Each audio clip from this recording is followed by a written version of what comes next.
Good afternoon and welcome to the Employ Baltimore Show. I am your host, Marvin McKinstry, Workforce Supervisor with the fabulous Mayor's Office of Employment Development. And this is the first time that we've come to you live in a few weeks. We've been running some of our shows that had great information that was still relevant while we've been retooling for the new year. And I'm excited today to be here because we have some awesome information to share. So, the very first thing I need you to do is the same thing I'm doing. Go to the share button and begin to share this video. Also, tag people. You hear talking?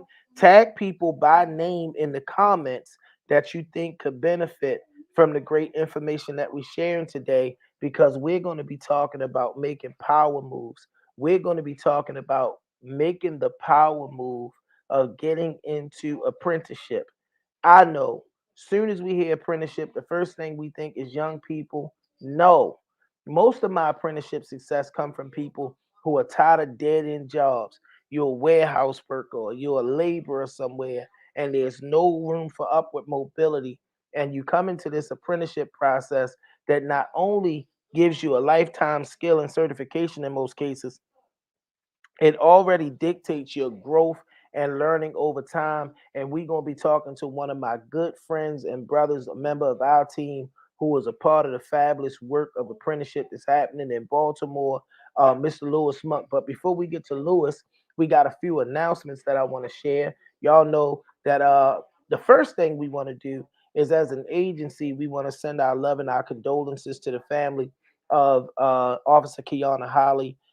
She was laid to rest the other day, and there was a great showing by the city who came out and essentially packed the convention center. And one of my really, really good friends and woman of God, past Apostle Jakia Ledbetter, came and gave words to many, many, many people in different capacities in this city. It was a reflection of who Kiana is because we don't use past tense language. Her legacy continues to live on.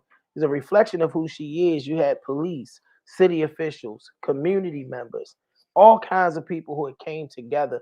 And I hope that we can see a lot more of that and it not have to involve somebody dying. But we want to continue in prayer for her and her family, and continue to send our love and prayers to the men and women that do the difficult work of policing in the city of Baltimore, because it's not an easy job. It's a tough task. They receive a lot of scrutiny. Sometimes it's not even deserved, but we want to encourage our officers. They are on the front lines doing some things that we don't even have to do. And we want them to know that we appreciate them, and that we want to encourage them to continue to do the great job that they're doing.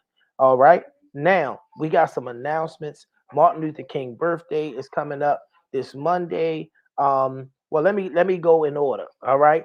This weekend, this Saturday, me and the men of the We Are Us. I'm a part of the men, but when it comes to this neighborhood, I'm talking about myself. All right. Met myself and the men of the We Are Us movement. We're going to be in the Po Homes community, the neighborhood that reared me, the neighborhood where my church still sits, the neighborhood where I'm blessed to be able to do all kinds of outreach work. Y'all, we stood on that property about 6 months ago in a block where there was heavy violence, gun violence, and we prayed and we submitted that property back to God. And we are little more than 6 months without any homicides, any shootings, or anything on the property. If you want to, Saturdays are open to everybody. I know you hear that this is a men's movement, but Saturdays, men, women, my brother was on here just talking about his fraternity. Bring your whole organization and come on out and be a part of this great work of engaging the community that we're doing. And all are welcome. It's Saturday at 12 noon. We're going to meet at 201 North Schroeder Street. That's Baltimore, Maryland, 21223. And we're going to literally walk the community, engage people, and give out great resources and information in the process. All right. The next thing we got coming up, we have Baltimore Fathers Roundtable. This was shared with me by one of my great, great friends and colleagues in community work, woman of God in her own right, Miss Joyous Jones. It's going to be taking place on Dr. King's birthday at 6 p.m. It's going to be at Simmons Memorial Church, 601 Cumberland Street. That's Baltimore, Maryland, and the great 21217. That is the Penn North community, right on the corner of Cary and Cumberland, right? We want to get as many people as the capacity safely can hold to hear these great voices and have this conversation about fatherhood and other things that are affecting the residents of that community and the city of Baltimore at large. So, Fathers Fighting for Fathers is the organization that is putting this together in conjunction with a lot of collaborative efforts from many different organizations. The pastor of that church, the great Reverend Dwayne Simmons, is a friend and a mentor of mine. Y'all come on and be in the place. We're gonna have Kim Klasick is gonna be there. Darren Badillo, um, Taurus, uh, Taurus moderator. I hope that's her name, not her role. Uh, my man, former president of the city council, Lawrence Bell, and Lou and Scott Garrett are part of the main panel. So come on through, get this good information, and make sure that you share this information with people when you see it posted on my page. And last but certainly not least, on Monday last year, the parade was canceled. This year, due to COVID, we won't be having a Martin Luther King parade. But what we're going to do is we're going to set up right there on that same corner, that lot, Utah and Martin Luther King Boulevard, on the state office lot. We got permission to be there, and we're safely going to do what we do. We're going to be giving away groceries. We're going to be taking people immediately to drug treatment and support, offering expungement services on the spot, and employment opportunities. That's Monday, the 17th, January 17th at 12 noon. We'll be getting all of everything kicked off. It's going to be hosted by yours truly. I'm going to be on the MIC, directing traffic, and we have some great and powerful speakers who are going to be speaking truth to power about the things that we are moving forward in this new year as it pertains to the men of the We Are Us movement.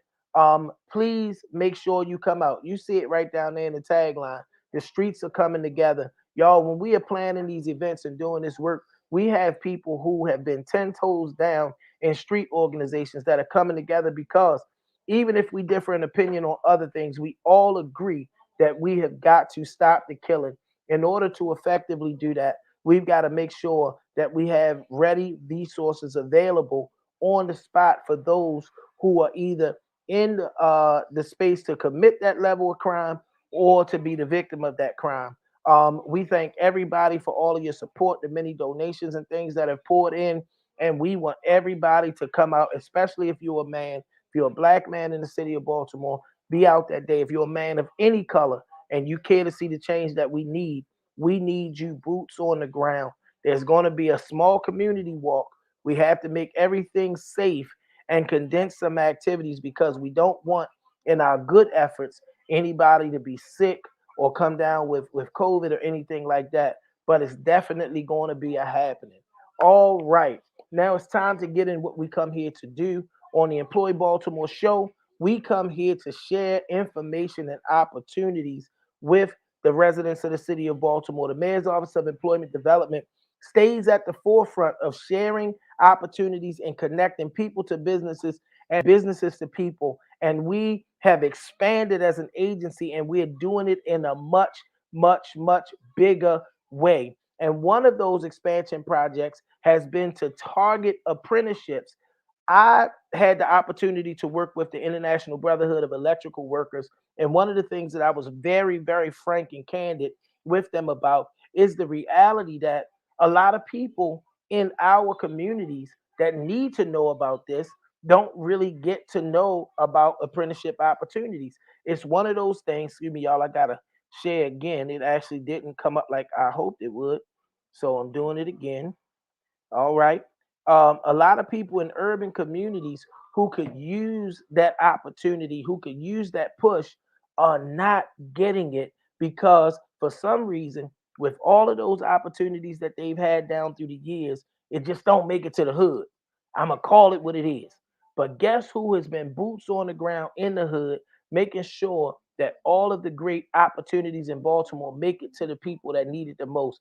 The Mayor's Office of Employment Development. And in that same spirit, in our expansion and our growth, we have connected with the businesses that have apprenticeship opportunities. And I'm not going to talk too much about it because I had one of the gurus, one of the people who was on the front line of that work with me today.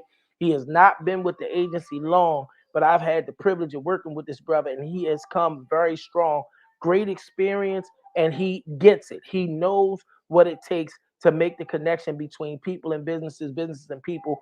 I'm talking about the business service rep for our apprenticeship program, the one and only my friend and brother, Mr. Lewis Monk. Thank you for being with us on the Employ Baltimore show today. I told you Steve Harvey ain't got nothing on me, man. Thanks, man. Thanks for having me, man. You warm me up. You warm me up very, very nicely. I appreciate that. Man, it's important that we had this conversation specifically because this is one of those initiatives that's, I believe, it's going to take on a life all its own. You know, this is not going to be one of those things that we do and we run it for a couple of years and then it's no longer there. Apprenticeship has always been strong in Baltimore, but we have not necessarily been able to connect the people who can benefit the most. Talk to me about what your role is, and what your goals and focus are, in making sure that we're able to get it where it needs to be. So, again, thanks for having me. For the apprenticeship role, for my job, basically, my job is to get people jobs. That's it, in a nutshell. Our mission is to coordinate and direct workforce development initiatives responsive to the needs of Baltimore City employers and job seekers, and to promote local economic growth. That's our mission, right? In a nutshell, get people in Baltimore City jobs. The vision for this, my vision for the city, anybody who wants to work in Baltimore, they get a job. And with the That's what I'm talking about. apprenticeship program, my director from my boss, Wendy Gordon, is I need to fill 100 positions ASAP, as soon as possible. Mm.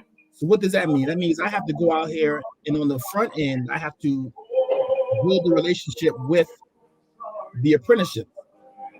And then I have to go out here and find the people to fill the job.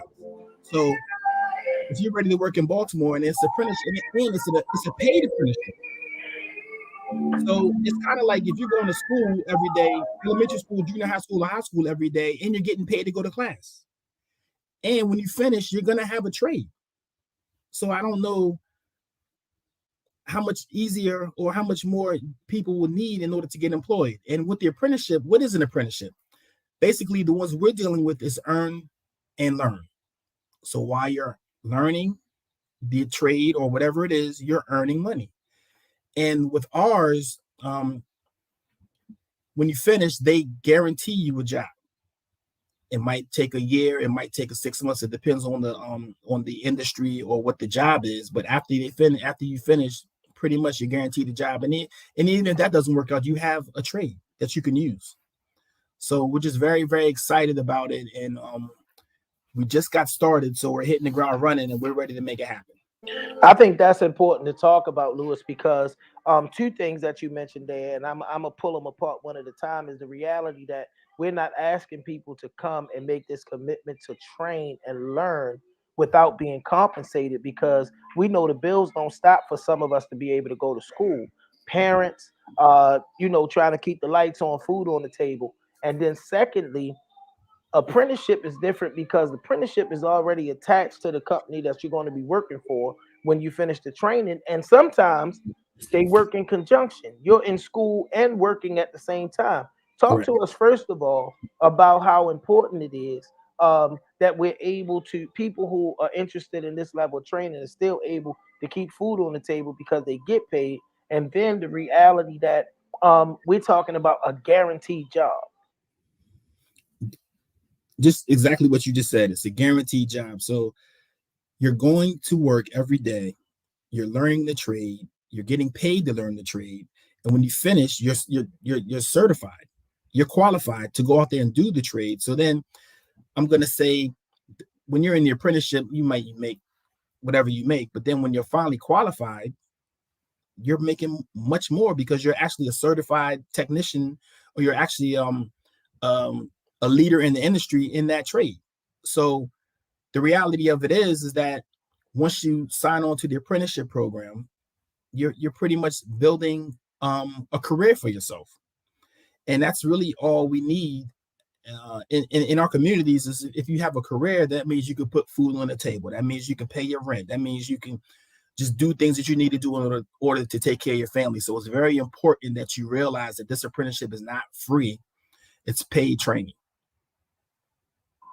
Man, that's huge. That's huge. That's huge. Now, you go to North American Trade School or one of those programs, you got to go through that training. You got to pay for that training. And then at the end of it, they sometimes are pretty good at it, but you got to worry about if in fact you're going to get a job or not. This is guaranteed employment, right? Like the business is attached to the apprenticeship. Can you break down a little bit how that apprenticeship process normally works? When you have that person that's kind of you going. I know when we did the one with the International Brotherhood of Electrical Workers, you pretty much you work in the daytime. You got a couple nights a week you go to school. Right. So I mean, it's really depends on what the program or what program you go to. But yeah, so the apprenticeships that we're dealing with now, the one that I'm dealing with in particular, you're training for a couple weeks, right? But you're going to training every day, but you're getting paid to go to training. So that's Monday through Friday, 8, maybe 7 to 2. And then when you're done with the training in 2 weeks, they're going to hire you and maybe you'll work at a location. You might work at a place in Baltimore City. And then you go to work, you show up to work, and you're getting paid. So this is just one of the many programs that we have where the training is short, but the reward is long. Other ones, the training might be a little bit longer, but again, the reward is long too, because you now actually have a trade that when you go to look for a job on your resume, you can say, hey, I am a certified, whatever it is that you were being trained for. So it's very important that you realize that and that you remember that. But these apprenticeships are basically setting you up for success.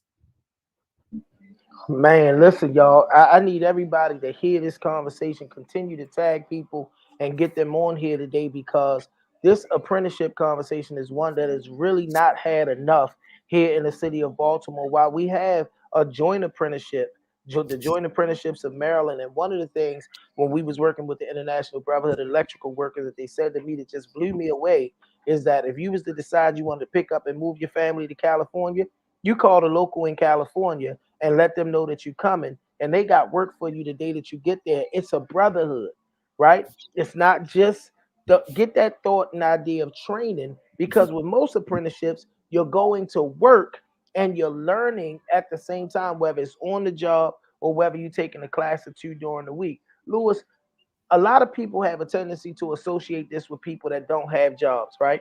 Right. I want you, as the person who's responsible, or one of the people responsible for this project, talk to the people who have been at the same warehouse making $14.50 an hour, or progressed all the way from $11.75 to $14.50, and it's taking them 6-7 years to get there.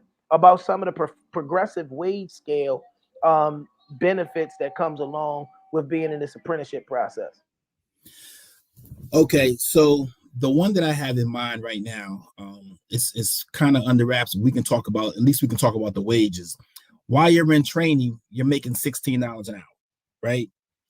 When you finish training, you're making anywhere between $25 and $35 an hour, depending on what it is that you do.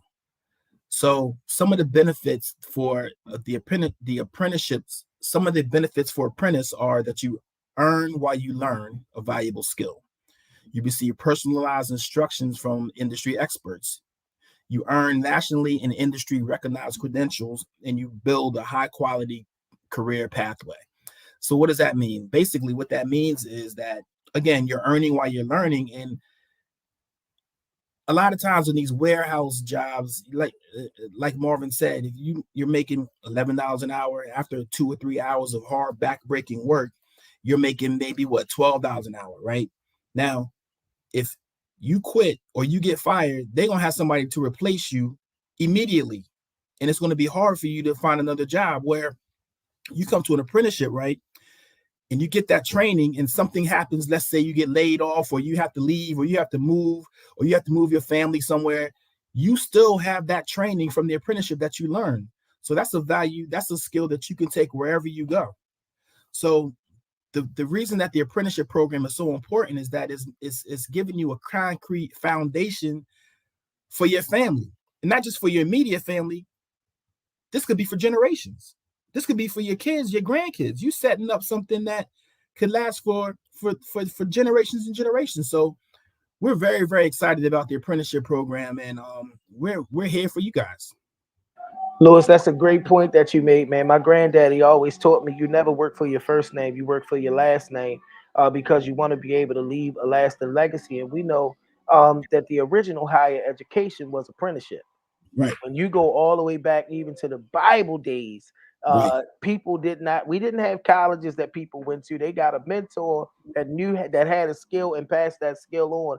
Can you, as a bit now from the business side of it, as a BSR, as a person that works with businesses, how important is skilled labor right now, even in a world that's recovering or coming out of a pandemic? So just for me, skilled labor is extremely important because, and the key word is skilled labor. I'm not saying labor like, somebody that's just picking up trash, or anybody can do that. Not that I'm dissing trash people, but I'm saying that's a job that anybody can do. Skilled labor might be like a plumber, right?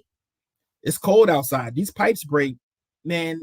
You're not trying to hear, well, I don't know if I can get it fixed. When those pipes break and you got babies in the house, you need that fixed right now. And as an apprentice, let's say you went to apprenticeship school, or you went to a program and you're a plumber, you're the guy that they're gonna call. Now, if they have to call you at 3:00 in the morning, you're the guy that they need to be there on site. Now, that's just more money for you. So it's very important. The skilled apprenticeship piece is extremely important, because these are jobs that people don't know how to do, that need to be done.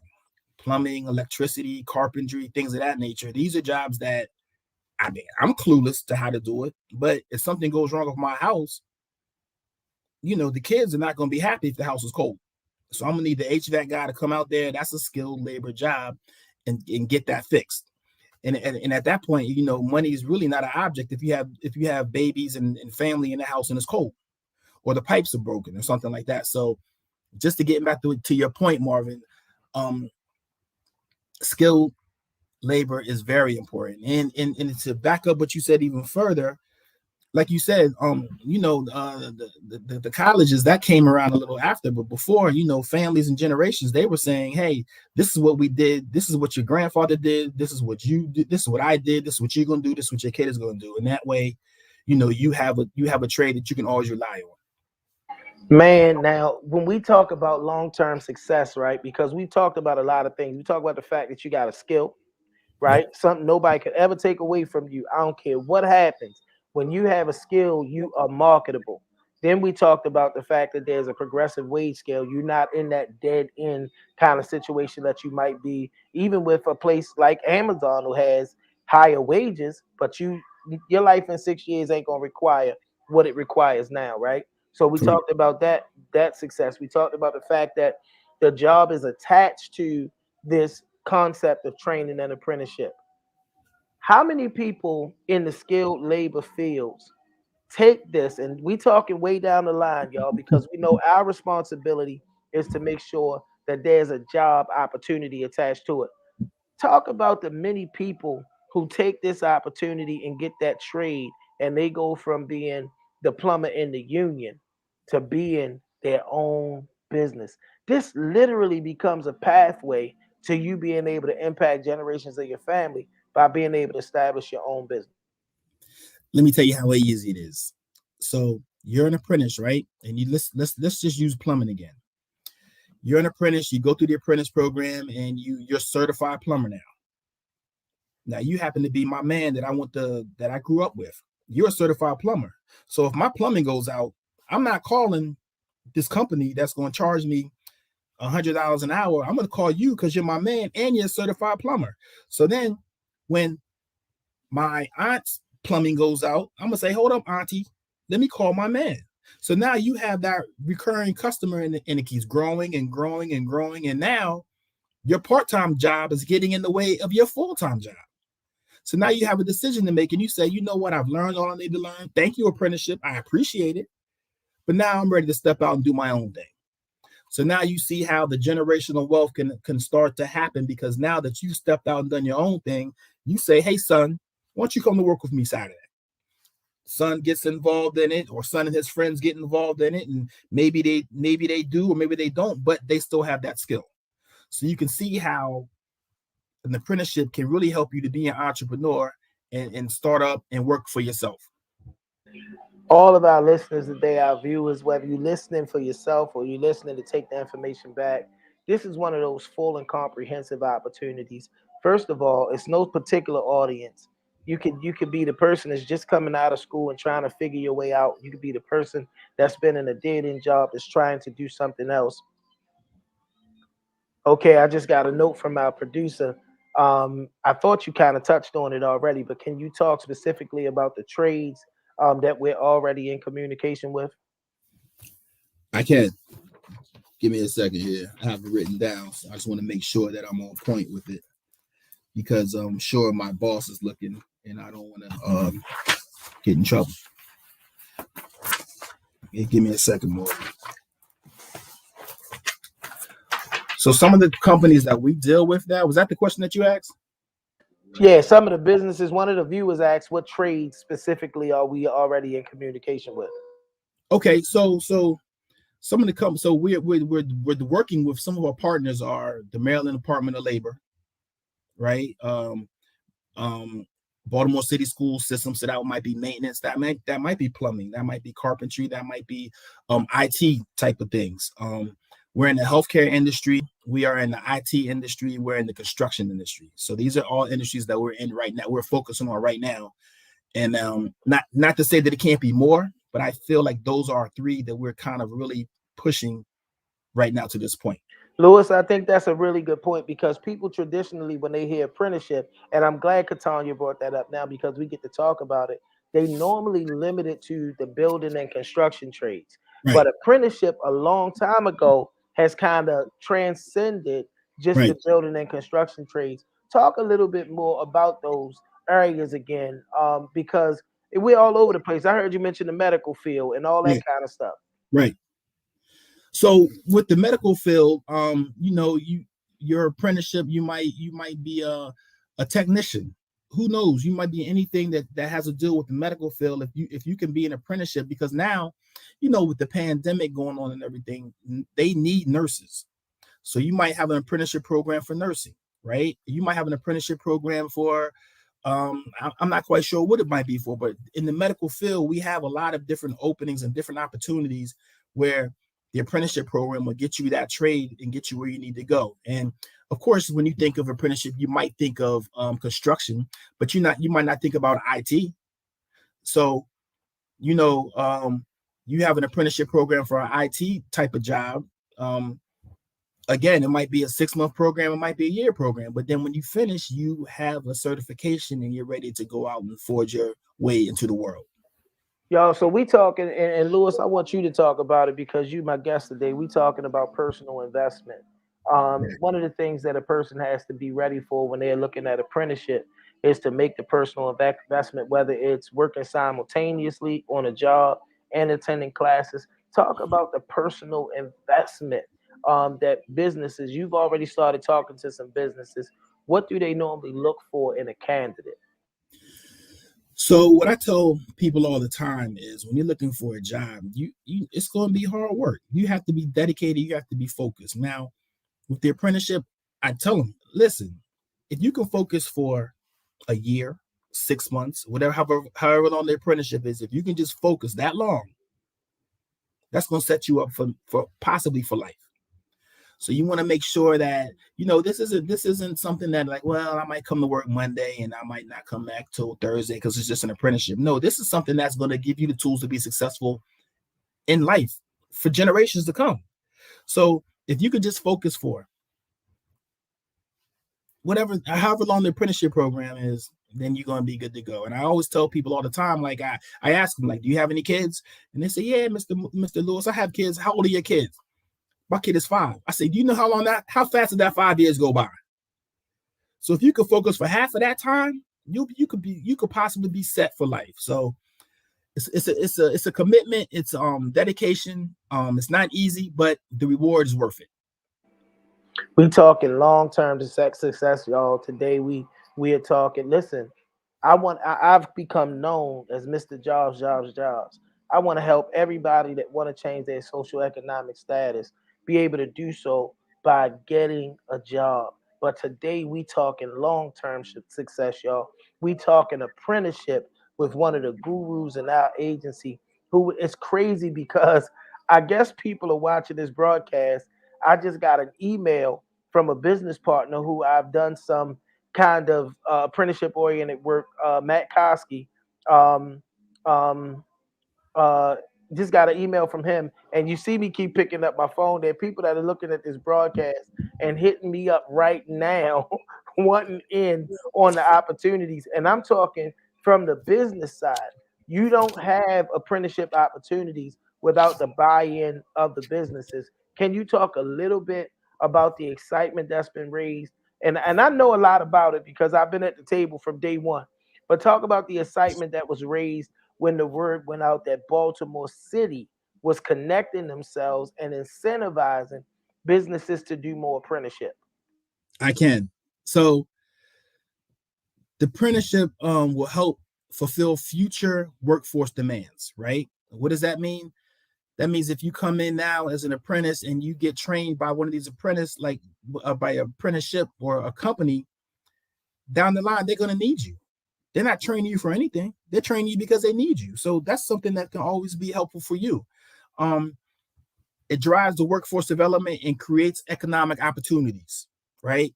So as a company, you're actually helping to better the community, the neighborhood, the workforce, the economy, and all of that. So that's something that you might want to think about too. The great thing about being an employer is that the Maryland Office of Employment Development gives you an incentive of $2,500 per apprentice. So you can just do the math on that. I don't really do quick math, but I feel like if I had 10 apprentices in my company and I'm getting $2,500 per apprentice, and I'm not quite sure if that's the number, but I mean, if you can have, I'm not quite sure what the exact number is, but whatever it is, $2,500 per, and the state of Maryland is also going to help you out, so you can potentially receive up to $4,000 per apprentice. So that's just something that that the employer apprenticeships are benefiting from. So let me make sure I'm hearing you right. Okay. So if I'm a business and I'm Right. already doing and using the apprenticeship process to Right. increase my workforce, Right. I can incentivize it and get money that might be able to be used as a wage subsidy to grow my workforce, Yes. or something that would just come and benefit my company for something I'm already doing. That is correct. Man, businesses. Listen, Yes. if you know a business or involved with a business, y'all come on, man. Y'all know it's free money. It ain't free money because you got it attached to doing some good work. But man, come on. If you already doing this work, already using these kind of processes, and the mayor's office of employment development is incentivizing you for doing what you're already doing to partner with us to get the same thing done. Let me throw this at you real quick, Lewis. Okay. When we start talking about the business side of it, right? Right. And looking at it from the perspective of businesses, right? Right. The business has that monetary incentive. Right. Do they have to traditionally be an apprenticeship according to what the standards were? What qualifies a business for this program? Good question. Good question. And so to make them eligible, they have to participate. I mean, they have to register with the Maryland State Department of Labor, right? They have to provide 2,000 hours per year of on-the-job training, right? They have to provide training at a work site under the direction of a highly skilled industry expert. So let's just say plumbing. If you own a plumbing company, I'm just going to go ahead and assume that you're a highly skilled industry expert. So that's taken care of right there. And if you're a plumber and you have an apprenticeship and the guy's working for you 2,000 hours, that's nothing, right? You have to provide at least 144 hours of related instruction per year of the apprenticeship. And the other thing is you have to provide guaranteed job placement for the apprenticeship following satisfactory completion of the program. So those are things that you have to do to get qualified. But I think that if you have an apprenticeship, if you have an apprentice and they're working hard for you, these things are pretty easy to accomplish. So let me get this straight, because I like to put stuff in layman's terms. Lewis Okay. is hitting us with amazing information today.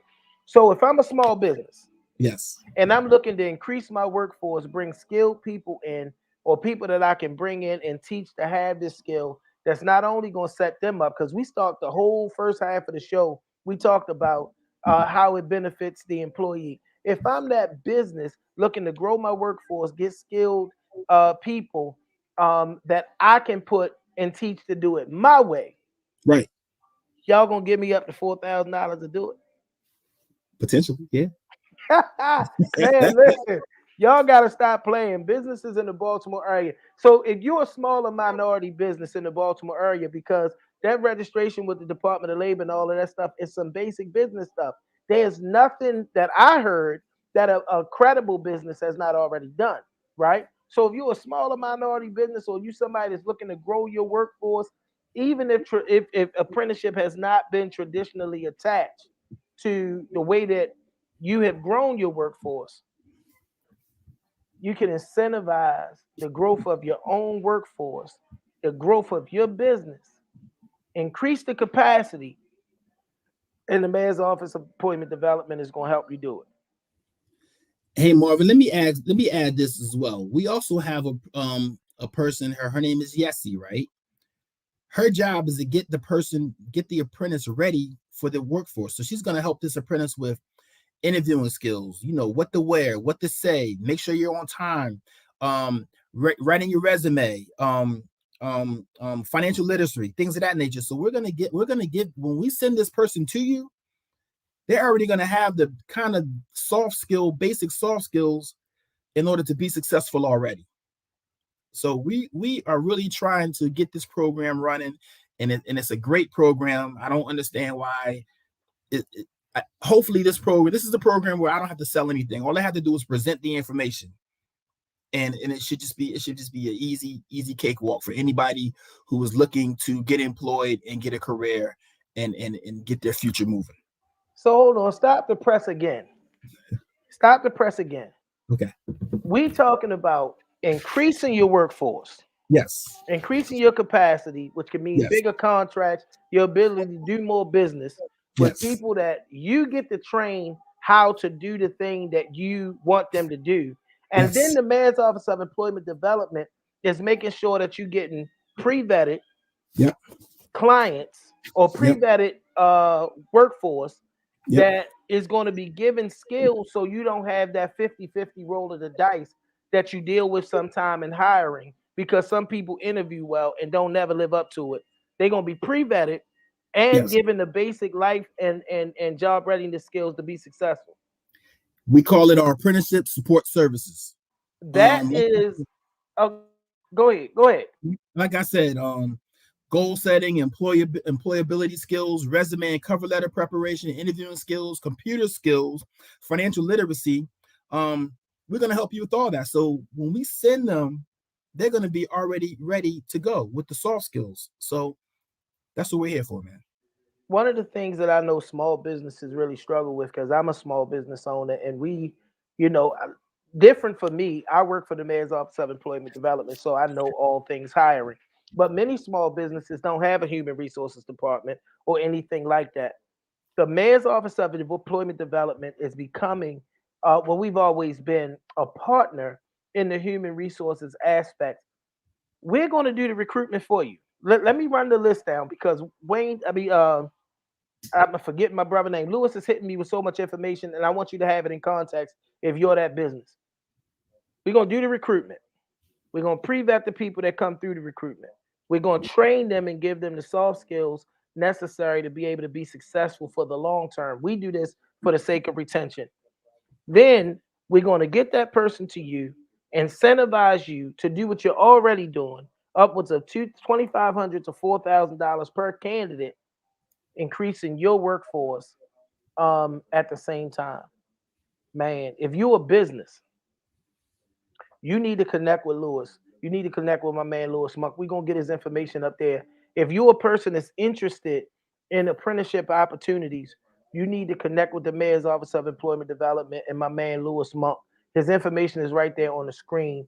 Y'all listen, we are working hard over here, right? One of the first things that happened when we were in that space with the International Brotherhood of Electrical Workers, one of the first things that we addressed was the wage, because we have a very deliberate focus on what we call economic justice as an agency, meaning that even though politicians have voted for a minimum wage that's raised, we are telling businesses if they want sustainability, they have to offer a family sustainable wage to the workforce that they want to bring on. You want to stop attrition, you want to stop that revolving door that's been causing your business to not be able to progress and grow. The Mayor's Office of Employment Development has made it clear to businesses that they have to offer a competitive wage. Y'all, this move with apprenticeships that we're making now is the next step. It's the next level of the great work that we have been doing down through the years. And they didn't come and get Marvin McKinstry and say, here go another thing added on your plate. They went and got an amazing young lady by the name of Miss Wendy Gordon and built a whole team around her to ensure that this particular process gets the attention that it deserves. Lewis, I'm gonna give you the opportunity to share some final information. Anything that you want to share with our listening? I'm on fire about apprenticeship because Right. y'all know my passion and the place that I thrived in when I was a BSR was working with young people, and this helps me to be able to present something to a young person where they can see their future and see the progress. They can know that they're going to start one place and wind up another place.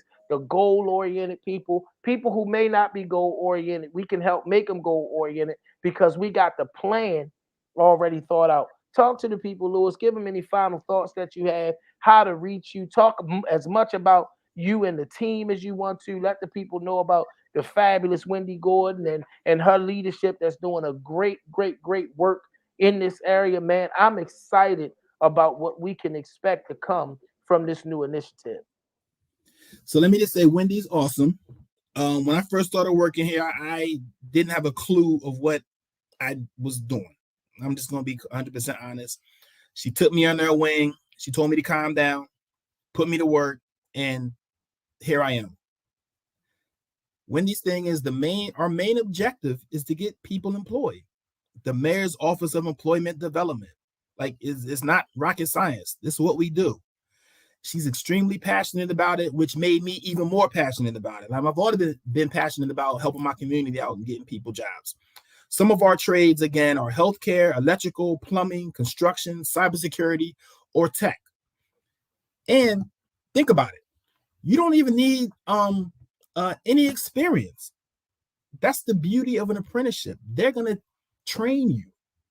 So you could be somebody that just doesn't really have any experience. Like Marvin said earlier, that warehouse worker.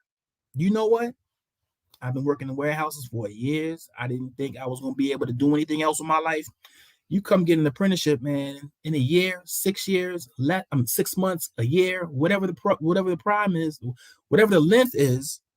After that time is up, you have a trade. So you don't have to work in the warehouse anymore. You can work actually in your trade, making considerably more money than you might possibly be making in a warehouse. So I just want to say this is a great program. I'm so excited to work here. I'm just excited to to help people again in the community to be able to get careers and jobs. I like to say careers, right? So my name is Lewis Monk, MONK. My email is lmonk@oedworks.com. Send me an email, businesses or employees,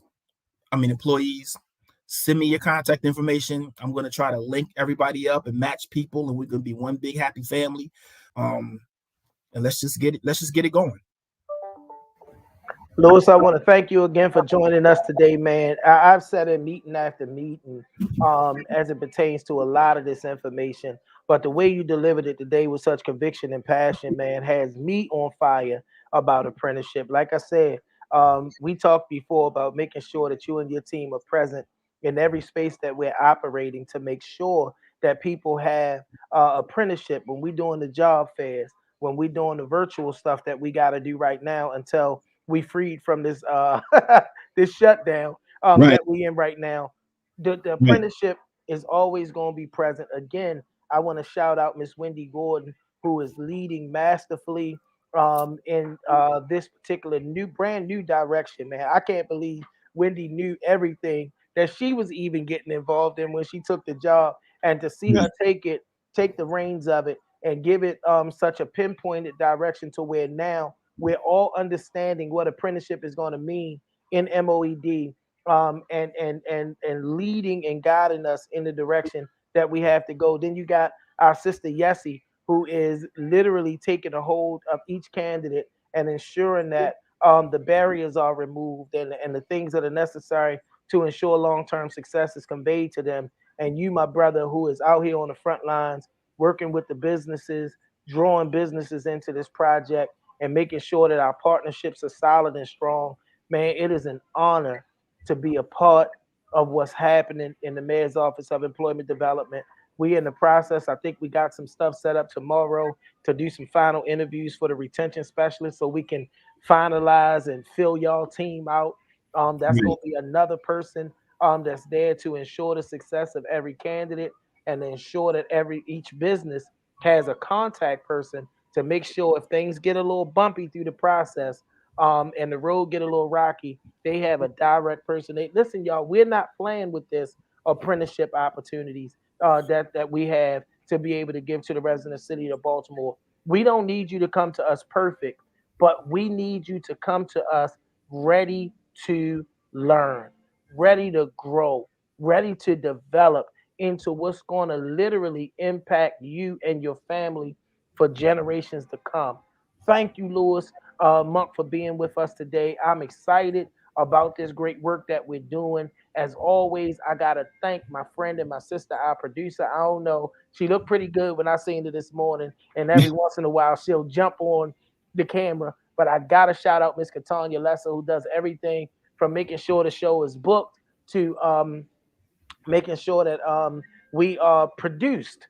All I do is sit here and talk. All that on the screen, off the screen, that wonderful stuff that you see happening, that is her. Thank you, Miss Lester. I cannot move past talking about this new initiative without shouting out the Employment Services Director, Miss Yvette Clark, who is the guru who gives us the space and the room to be great. She just, as they say, she lets us be great, and we are better for it. I want to shout her out. Shout out Jason Perkins Cohen, Mackenzie Garvin, everybody in their place who, as this agency is expanding, is ensuring that the expansion is something that's going to reach everywhere that it needs to in the city of Baltimore. Y'all, we take this work into the trenches. Not that the suburbs don't need the help. We are here universally applying the services that we have in this agency to everybody. We work with people who have doctorate degrees. We work with people that don't even have GEDs. We just here working. So if you need any assistance in the way of employment, career development, training, the Mayor's Office of Employment Development is here working hard for you. If you're looking for an opportunity, we are looking for you. If you're serious about your growth and your development, we want to partner with you to see to it that you can get to whatever level it is that you see for you and your family. With our focus being on economic justice, we are concentrated on building a workforce development system that really works. Thank you for joining us today. We look forward to seeing you again on next Thursday and every Thursday at 1 p.m. Make sure you share this broadcast today as it'll be posted on our Facebook page, YouTube, and a couple of other places so that the people who couldn't tune in with us today at 1 o'clock can make sure that they get this good information. Thank you for joining us. Have a wonderful rest of your afternoon.